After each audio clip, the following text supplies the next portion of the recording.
در جماعت دهاتی به نام خدایو رجب ناحیه واسه از روی خلاصه باستانشناسان دهه غیلات تاریخی زیاده از 3000 ساله دارد.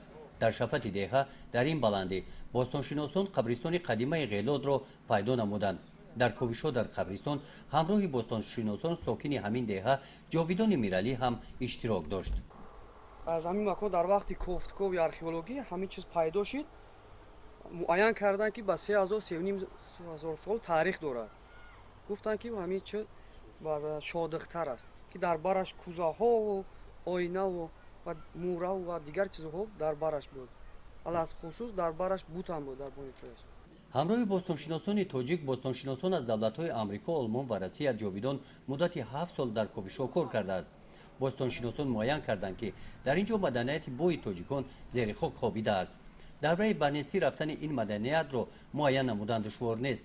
پایین‌تر از این موضع انا در اینجا محاربه‌های شدید ساکنان با اجنبیان گذشته‌اند. خبرای کندیم که در اینجا بسیار مرده‌ها در دوره مغول جنگ کشتگی 10 نفر 5 نفر تا 6 نفر در یک جا گورکگی یا خیلیش سرشون در میونشون سرشون در پایین پاشون ای تن جدا کردگی هم که جای جنگ چکردگی. این نگاره‌ها را جاویدان همراه پدرش از قبرستان تاریخی غیلات و اطراف آن جمع آورده است. نمودهای گوناگون افزارهای جنگی، تیر پیکان از مس آهن ساخته شده از دوره اسکندر مقدونی و استیلای مغول باقی ماندند. کلاه آهنین سربازی هم به دوره پیش تعلق دارند. از تماشای این و دیگر نگاره‌ها برمی‌آید که تاجیکان به صنعت زرگری و آرایشی توجه کلان داشتند. دستبانه، گردنبند و دیگر آرایشات زنانه را با صنعت بلند ساختند. این رسم‌ها باشند از لحظه‌های کاری باستانشناسان در قبرستان غیلات عکسبرداری شدند. با سبب موجود نبودن آثارخانه در دهه نگاره‌ها و بازیاف‌ها از غیلات را جاویدان در منزل استقامتیش نگاه می‌دارد. زحمت‌های 20 ساله پدرم است. 20-25 سال همین زحمت کشیدگی. من میخوام که همین را موزه کنم. آثارخانه کنم. نام پدرم مثلا چیز کنم. زنده مونم نام پدرم.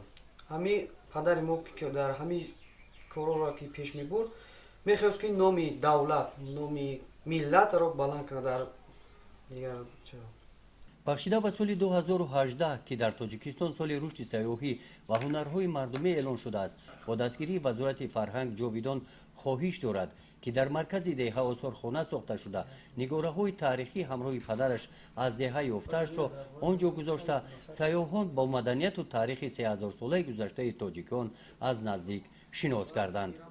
گزارش خواجه نظریف خدای نظر ظهوروف از ناحیه واسه برای برنامه اطلاعاتی نوید.